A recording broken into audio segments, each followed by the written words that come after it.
Hey, y'all, come look at this. जोरदार तरीके से भारत माता की जय के नारे लगने चाहिए। असदुद्दीन ओवैसी भी मेरा साथ देंगे। अभी मजा आएगा ना भिड़ो।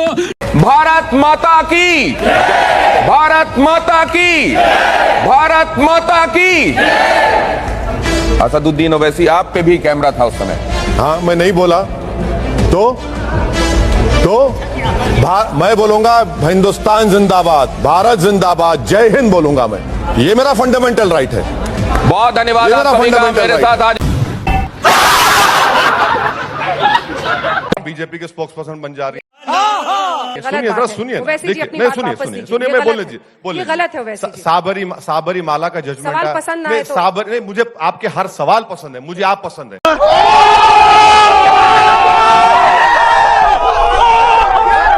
लोग देख रहे हैं, बहुत सुन रहे हैं। कई लोगों ने मुझे, आप आए हैं इसलिए आपको देख रहे हैं, हमको नहीं देख रहे हैं। कह रहा हूँ, आप खुद बोलिए ना सर, किसको अपराध बनाइए। आप बोलने देंगे तो कहेंगे ना। बोलिए। आपको इतनी बेचैनी है तो आप क्या कर सकता हूँ। बोलिए, जवाब दीजिए। बहुत दिन के बाद आया तो आपको लग रहा है अच्छा, मैं आपको मोदी जी से डर होगा, मोहब्बत होगी, मुझे नहीं है। मेरा राइट हैंड की मुखालिफत मोदी करो, कहां मैं से आ करता गया? रहूंगा। मोदी कहां से आ गया इसमें? अरे आपको तकलीफ क्यों हो रही है? बुरा लगता है भाई। Ordinance and the triple talaq law. Again, he is trying to divide the society. People of this country are extremely intelligent. They are not going to follow suit of any neo Jinnah. Jinnah is forgotten. Jinnah is hated. रुको जरा, सबर करो। अरे संपित बच्चा है, बच्चों के बारे में नहीं बोलते, बच्चों के बाप से मुकाबला है हमारा, हम बाप को बोल रहे हैं। तो संपित बच्चा है, अभी छोड़िए ना। जब बड़े बात करते हैं तो बच्चों को टाई टाई नहीं करना चाहिए। मैं चाहूंगी इनके बारे में भी तो दो बोल बोले। ओवैसी साहब हर मुद्दे पर बेबाक राय रखते हैं, मोदी सरकार को घेरते हैं, सबके ऊपर कड़ी टिप्पणी करते हैं। लेकिन आज अगर खुशी का मौका है तो वो खुशी दिखनी भी तो चाहिए। बिल्कुल बिल्कुल बिल्कुल बिल्कुल बिल्कुल क्या करूं मैं खुशी दिखाने के लिए? बताइए क्या है आपके पास खुशी का पैमाना क्या है? क्या मुझे अब देशभक्ति, खुशी सब आप लोगों से सीखना पड़ेगा? नहीं सर। आप बताइए, आप वजीर आजम से पूछिए कि उनकी बीवी उनके घर में क्यों नहीं रह रही है? उस औरत का हक का क्या होगा? अब आप देखिए, अब आपके चेहरे का रंग कितना बदल जाता है। अयोध्या गए या नहीं गए? अयोध्या गए या नहीं गए? अभी मजा आएगा ना भिड़ो। हम तो 2000 अपनी जबान को राम मंदिर बन रहा है सुप्रीम कोर्ट के फैसले के बाद। अच्छा हाँ। तो कई लोग पहुंच रहे हैं, पर्यटक पहुंचेंगे। अच्छा। ओवैसी साहब जाएंगे कि नहीं दर्शन करने, देखने? नहीं, मैं तो इस बारे में खुलकर कहा हूं और आज भी कह रहा हूं कि जब तक हम जिंदा रहेंगे, हमारी नस्लों को हम बताते रहेंगे कि आजाद भारत में सुप्रीम कोर्ट को धोखा देकर बाबरी मस्जिद को बीजेपी ने शहीद किया था। शाबाश बेटा, बहुत बढ़िया। मैडम, जब इस देश के प्रधानमंत्री या प्रेसिडेंट मर जाते हैं तो क्या उनकी जलती चिताओं को नहीं दिखाया जाता नेशनल टीवी पर? और ये शाहनवाज हुसैन कहां से समझ लिए हैं कि मोदी को अगर तनकीद करेंगे, क्रिटिसाइज करेंगे तो देश को कर रहे हैं? आप ये कहना चाह रहे हैं कि नरेंद्र मोदी देश से बड़ा है? हरगिज नहीं है। नरेंद्र मोदी देश के सामने जर्रे के बराबर भी नहीं है। नरेंद्र मोदी की सरकार की गलतियों की वजह से नरेंद्र मोदी की सरकार जिम्मेदार है। आज अगर लोग, बच्चे यतीम हो चुके हैं, हमारी माएं अपने औलाद को खो चुकी हैं, हमारी बहनें बेवा हो चुकी हैं, नरेंद्र मोदी की सरकार है। सेकेंड वेव आने वाली थी, सब एक्सपर्ट्स कह रहे थे, मगर नरेंद्र मोदी सिर्फ अपनी बाजा बजा रहे थे। सर में दर्द हो रहा, वहां नहीं हो रहा, माने पेट में। गलत मतलब नहीं निकालना। नहीं, पेट में। क्या जग्गा है जी ने?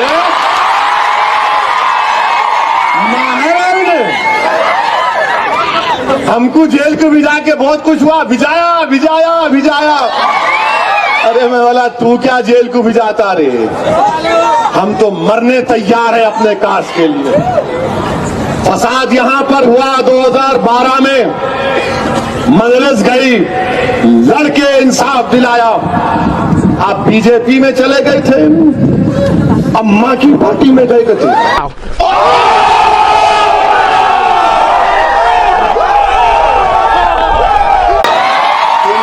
बोले आप बोले नहीं, मैं नहीं बोला। कल केस बुक हुआ तो इन पे करना। बीजेपी में गए नू, बीजेपी में जाके बोल रहे मेरी मां की पार्टी में आ गया, उसके बाद समझ में नहीं आया तो अब बाकी उसमें आ गया। क्या है रे भाई तेरा? आरएसएस मोहन भागवत जी कहते हैं कि डीएनए हमारा एक है, फिर इस तरह के क्यों बातें हो रही है? रुको जरा, डीएनए हमारा एक है तो फिर बाबरी मस्जिद को 6 दिसंबर 92 को किसने शहीद किया? डीएनए अगर हमारा एक है तो फिर पीलू खान को किसने मारा? और पीलू खान के मारने वालों के अगर एक एक्यूज मरता है तो कौन जाकर उस पर फूल माला चढ़ाता है? डीएनए की जो बात कर रहे हैं, अलीमुद्दीन पर जो कोर्ट ने कन्विक्ट किया उनको फूल माला यूनियन मिनिस्टर मोदी गवर्नमेंट का पहनाता है।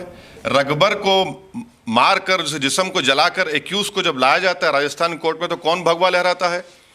जुनैद को भरी ट्रेन में मारा गया तो क्या डीएनए था जुनैद का? आसिफ को मारने के बाद बीजेपी का स्पोक्सपर्सन हरियाणा में महापंचायत में कहता है कि हम इनको मर्डर नहीं कर सकते, तो कौन से डीएनए? ये धूल झोंकने की बातें हैं, इसका सच्चाई से कोई ताल्लुक नहीं है, ये नेक नियत नहीं है, ये सिर्फ मगरमच्छ के आंसू बहा रहे। अगर जनाब मोहन भागवत इस बात को मानते लिंचिंग हो रही है तो फिर लिंचिंग के खिलाफ कानून बनाइए ना। अगर लिंचिंग हो रही है तो कौन है वो लोग जो रेडिकलाइज हो चुके हैं और किसकी आइडियोलॉजी से रेडिकलाइज हुए हैं? क्या वो भारत के संविधान को पढ़ के रेडिकलाइज हुए हैं या फिर हिंदुत्व की आइडियोलॉजी पढ़कर रेडिकलाइज हुए हैं? काजिम को मारा गया 2 दिन पहले नोएडा के पास, कौन है ये लोग मारने वाले? आप तो उस हेट आइडियोलॉजी को प्रमोट कर रहे हैं। आप ये सिर्फ लोगों की आंखों में धूल झोंक रहे हैं। और वेस्टर्न कंट्रीज में, खासतौर से यूएसए में, वहां के स्टेट डिपार्टमेंट की रिपोर्ट आई जिसमें भारत को बड़ी अफसोस की बात है कि कंट्रीज ऑफ कंसर्न में डाला गया। तो उसके लिए किया जा रहा है। अगर आप नेक नियत है तो करिए ना, डिसोन करिए उन लोगों को, कंडेम करिए उन तमाम को, चाहे वो काजिम को मारने वाले हों, रकबर को मारने वाले हों, जुनैद को मारने वाले हों, पीलू खान को मारने वाले हों, इखलाक को मारने वाले हों, अलीमुद्दीन को मारने वाले हों। आए दिन कोई ना कोई वाकया होता है। लेकिन वैसे साहब मोहन भागवत जी तो ये कह रहे हैं कि हिंदुत्व की वो पहचान नहीं है जो लिंचिंग से जोड़ा जाए। लिंचिंग जो करने वाले वो हिंदू नहीं हो सकते। कम से कम इस तरह के बात ये लोग जो महापंचायत करके भारत के संविधान की बात कर रहे थे, महापंचायत करके गांधी के आइडियलिज्म की बात कर रहे थे, बाबा साहब अंबेडकर के संविधान की बात कर रहे थे, वो क्या यूनिटी एंड डाइवर्सिटी की बात कर रहे थे, वो क्या शक्कर की बात कर रहे थे, किसकी बात कर रहे थे? और क्या वो तमाम के तमाम हिंदुत्व की आइडियोलॉजी से मुतासिर नहीं है? पूछिए अब उन लोगों से आप। लेकिन उन्होंने ये भी कहा कि भय का माहौल पैदा किया जा रहा है कहीं ना कहीं। भय का माहौल तो यही लोग पैदा कर रहे हैं ना। मारकर वीडियो निकालते अकबर खान का, उसको जलाते हैं, कौन भय का माहौल पैदा कर रहा है? इखलाक को मारने वालों की जो एक आदमी मर जाता है तो यूनियन मिनिस्टर जाकर उस पर फूल माला चढ़ाता है, कौन माहौल पैदा कर रहा है? अलीमुद्दीन के कातिलों को कोर्ट कन्विक्ट करती है तो उनका फूल माला डालकर कौन माहौल पैदा करता है? आसिफ को मारकर महापंचायत करके डराया जाता है, कौन माहौल पैदा कर रहा है? आप ही लोग तो माहौल पैदा कर रहे हैं ना, हम तो नहीं पैदा कर रहे हैं। हम मोहन भागवत साहब से, आरएसएस से, बीजेपी से कहेंगे भारत के संविधान को मानिए। हिंदुत्व की आइडियोलॉजी टकराती है भारत के संविधान से। भारत के संविधान को मानिए, लिंचिंग रुक जाएगी। आप कानून क्यों नहीं बनाते लिंचिंग के खिलाफ? कौन रोक रहा है कानून बनाने से आपको? वैसे साहब आपने संविधान की बात की, आप संविधान के जानकार भी है, संसद में हम लोग कई बार देखे भी हैं। संविधान में धर्म परिवर्तन की बात जो कही गई है जबरदस्ती नहीं, लेकिन जो नोएडा और आसपास में धर्म परिवर्तन हो रहा है, क्या आप इसको कंडेम करें? किसकी सरकार है? सरकार किसकी है? सरकार किसकी है? और एफआईआर जाके बात करिए हमसे कि कंप्लेनेंट कौन है उसमें। अगर धर्म परिवर्तन जोर जबरदस्ती से पैसे के लालच से हो रहा तो सुप्रीम कोर्ट के कई जजमेंट्स हैं। क्या आप गारंटी दे रहे हैं कि उनको सजा मिलेगी कोर्ट से, या फिर 3 साल 4 साल के बाद जी उसको भूल जाएगा? जैसा तो आप तो बड़ा दिखा रहे हैं, आप तो जंग लड़ा रहे हैं पूरे कम्युनिटीज में। आप 3 साल के बाद माफी चाहेंगे अगर कोर्ट में केस नहीं ठहरा तो चलिए आप माफी चाहेंगे, आपका चैनल माफी चाहेगा? अभी तो आज आपसे बहस नहीं करेंगे, हम केवल ये जानना चाहिए कि गलत है या सही है। हम भी केवल आपसे जानना चाहेंगे कि 3 साल के बाद 4 साल के बाद अगर कोर्ट फैसला देता है आप माफी चाहेंगे? आप बोलिए, चलिए फिर हमारी टिप्पणी लीजिए। आप तो बड़ा करके उसको रंगीन कर रहे नहीं, आपको दिखाने का पूरा इख्तियार है, मगर ये क्या बात है कि एक कम्युनिटी को आप पूरा टारगेट कर रहे हैं? ये तो गलत बात है ना।